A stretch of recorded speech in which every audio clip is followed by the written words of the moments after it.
Welcome to the deep dive, The Learner. Usually when we talk about seeing something, there's this expectation of a direct, like a mechanical connection. Right, exactly, like a camera. Yeah, like a camera. The shutter opens, the light hits the sensor, and the world is just captured exactly as it is.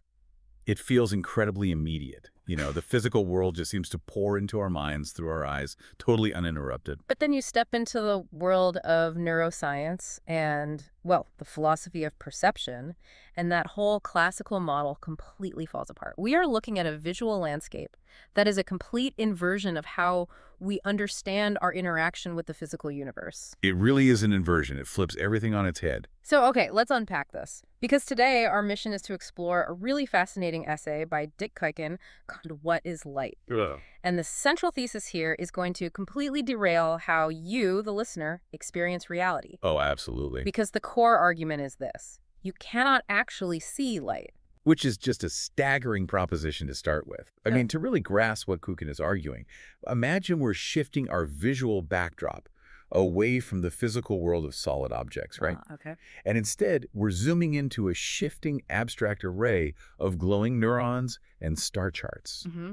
This deep dive isn't just about the biology of the eye. Right, it goes way deeper than biology. Exactly. Yeah. It is about examining how the brain takes raw, completely invisible radiation and translates it into this flawless 500 megapixel equivalent internal simulation. And the math of this biological process is what really first caught my attention because, okay, light travels at an incomprehensible speed, right? It's about 300,000 kilometers per second. It's hard to even picture. Totally. Now, it takes the human eye roughly 1/800th of a second to actually process a visual stimulus. Right. In that tiny, tiny fraction of a second, 375 kilometers of electromagnetic radiation has already crashed into your retina. It's a literal bombardment of energy. Yeah. I mean, if you consider the sheer volume of data hitting the eye in that time frame, it should be completely paralyzing. Yeah, it would overload the system. Completely. The brain just cannot possibly process a continuous, unedited stream of radiation at that scale. So it simply doesn't. Which is wild. So, the learner, if you are looking around your room right now, you undoubtedly think you are seeing the outside world.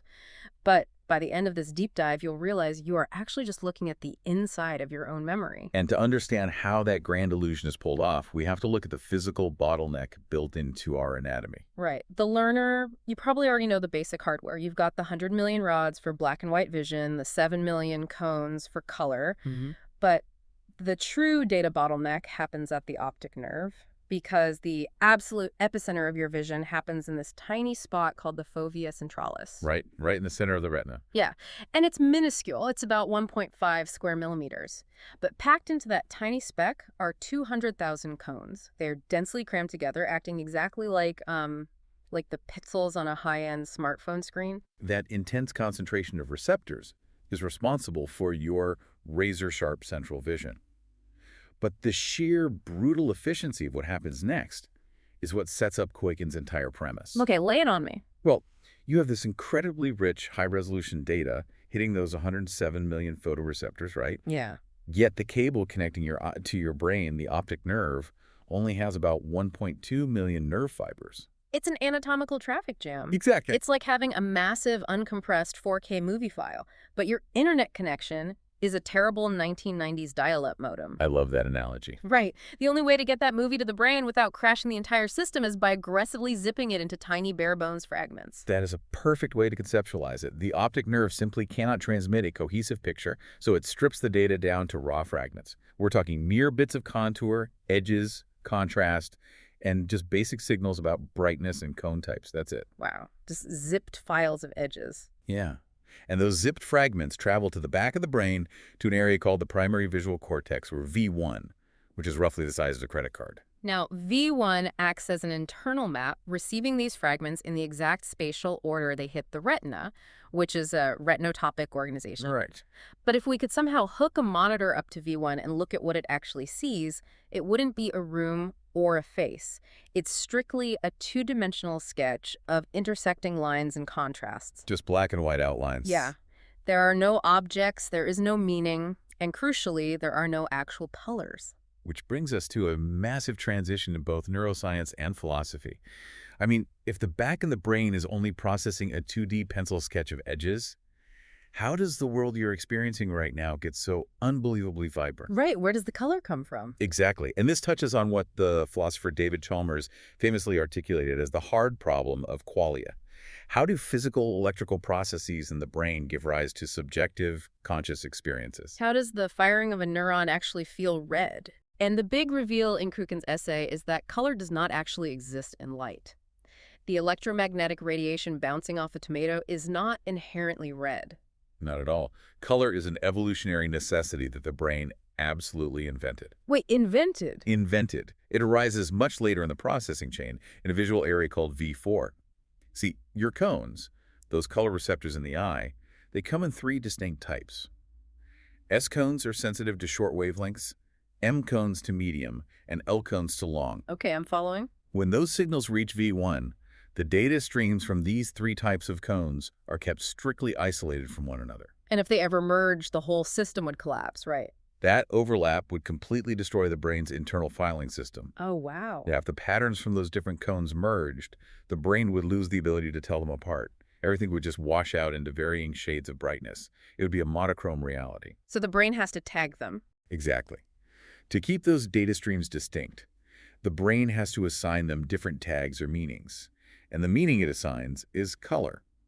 Color is an internal labeling mechanism for separating objects that would otherwise blend together. That makes so much sense. And this explains the mechanics behind colorblindness so perfectly.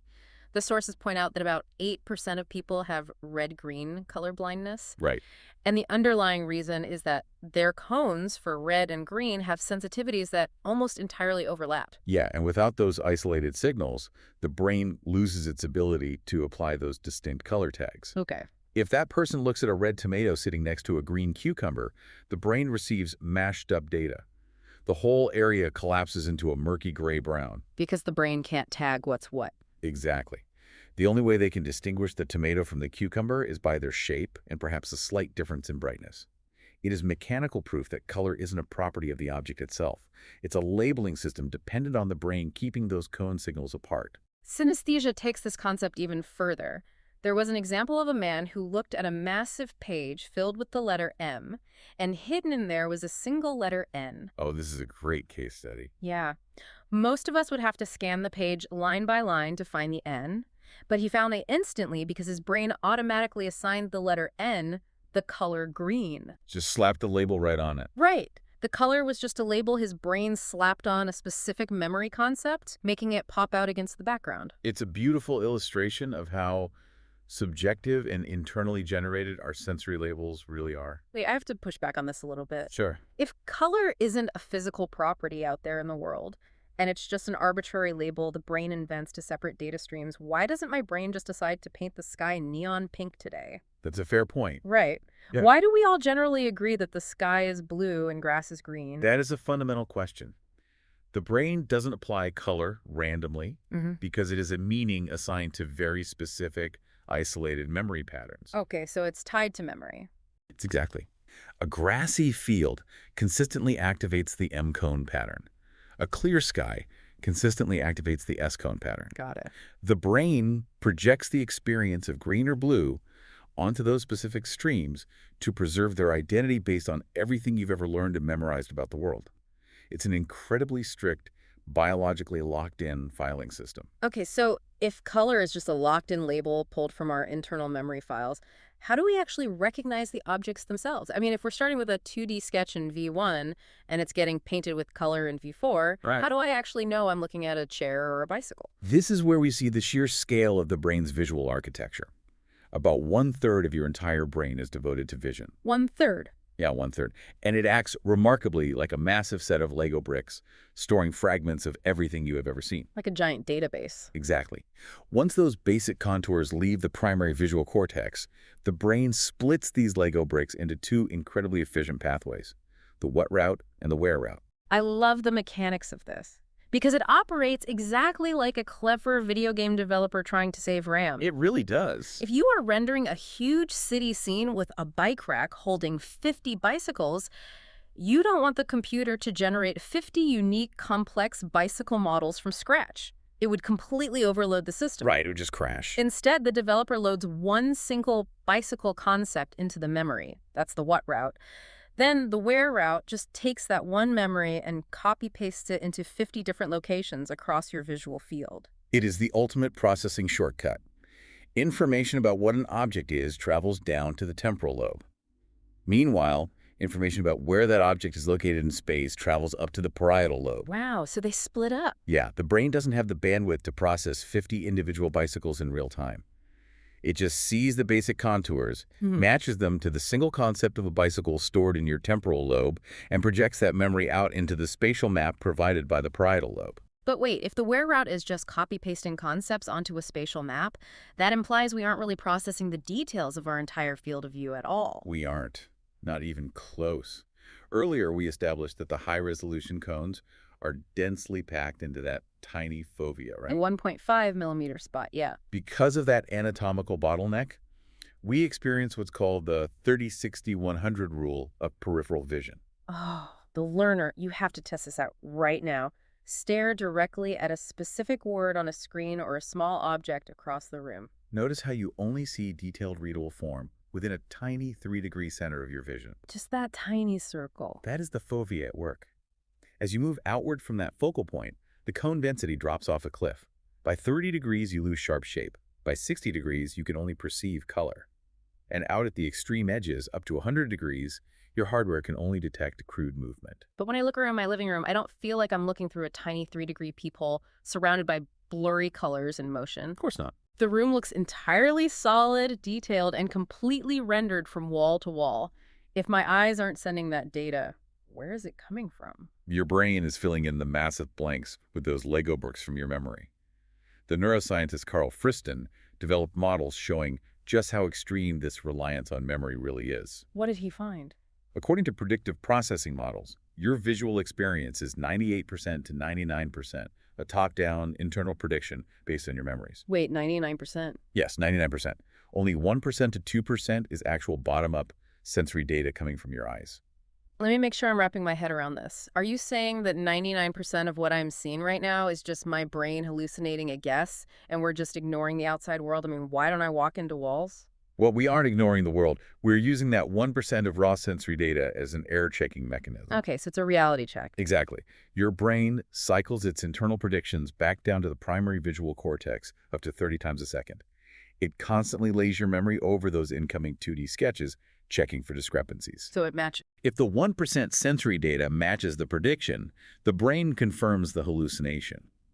If something unexpected happens, like, say, a ball flies at your face, that generates a prediction error, forcing the brain to update the simulation. That is mind-blowing. You aren't taking a picture of the room. You are hallucinating a highly detailed model of the room and using that tiny stream of raw data just to keep the hallucination anchored to reality. So what happens when that 1% anchor to the outside world breaks? Or what happens when the internal memory files themselves get corrupted? When the system breaks, it lays the underlying mechanics bare.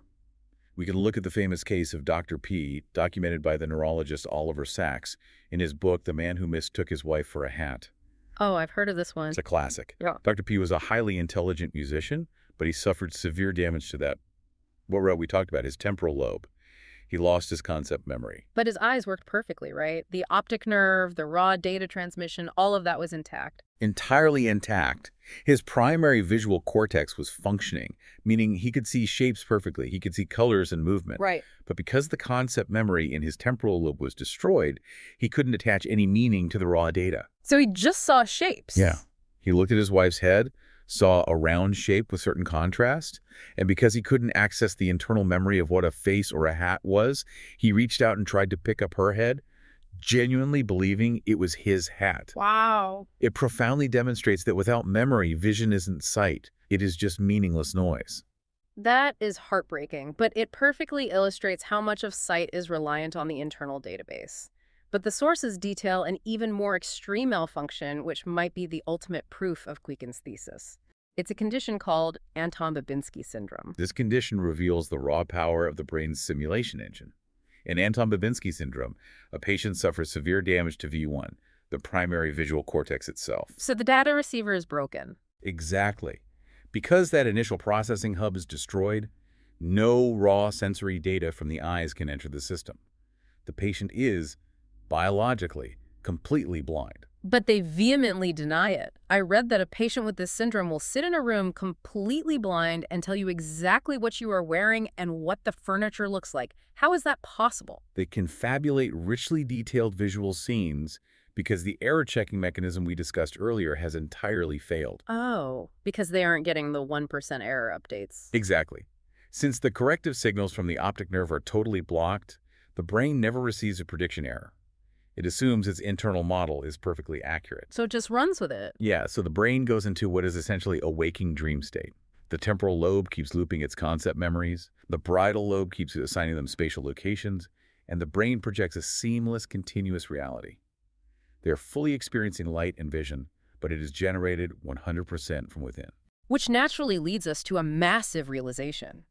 We all actually experience this exact same Anton Babinski waking dream every single night. We absolutely do. Dreams are the ultimate everyday proof that light is just the activity of object memories, requiring absolutely zero external photons. You are lying in a pitch-black room with your eyes closed, yet in a dream, you are walking down a vibrant, sunlit street, seeing colors and faces in perfect, high-definition detail. And that raises a profound mechanical question. How does a bunch of disconnected Lego brick memories, like a color stored in V4, a concept in the temporal lobe, a movement stored in an entirely different area called the MT, or middle temporal visual area? Right, they're all over the place. How do all these separate fragments feel like one smooth, continuous reality, whether we are awake or dreaming? Good question. The answer is synchronization. Synchronization. So I'm picturing a conductor leading an orchestra, making sure the strings and the brass hit the exact same note at the exact same time. That is a good starting point, but it's even more deeply integrated than that. It's less like a conductor waving a baton and more like multiple tuning forks, beginning to resonate at the exact same pitch until they act as a single instrument. Oh, that's a great visual. When these different areas of the cortex fire at the exact same frequency, specifically brain waves cycling between 30 and 90 times per second, known as gamma oscillations, they bind together into a single functional unit. They become one thing. Yes. That precise harmony, that synchronized firing of memory fragments across the brain, that is the conscious experience of light. Light isn't a particle you catch in your eye. Light is the experience of your brain achieving perfect internal synchronization. Okay, but this brings me right back to my earlier pushback about why we agree the sky is blue. If my reality is just my brain perfectly synchronizing my own personal memories, aren't I just trapped in my own private virtual reality headset? It can definitely feel that way, yeah. Right. If all of this is 99% internal hallucination, why isn't it complete chaos between different people? Why do you and I agree that a chair is a chair? Because of a concept called intersubjectivity. We are not isolated brains floating in jars. We are deeply social creatures. Okay. We share language, we share culture, and we share physical environments. The philosopher Edmund Husserl called this shared foundational reality the Lebenswelt, or the life world. So our internal hallucinations are being externally managed. Exactly. From the moment you are born, your internal neural pathways and memory files are being shaped, pruned, and calibrated by the community around you. So we learn what to see. Yeah. Your parents point to the sky and repeatedly say blue, creating a shared linguistic and conceptual anchor. Your culture defines what a chair looks like and how it functions. These shared, repeated experiences stabilize our individual virtual projections. That makes a lot of sense. Yes, the radiation bouncing off the sky is just the initial trigger, but the blue light you actually see is the synchronized playback of your memories, perfectly calibrated by the culturally stabilized experiences of humanity. We hallucinate the same physical world because we learned how to hallucinate together. The learner, let's summarize what we've unpacked here today. Seeing is not a passive camera recording the world. It is a highly active, constantly cycling hallucination. It's an active process, absolutely. The physical world, the raw electromagnetic radiation, is just the trigger. It just taps on the window.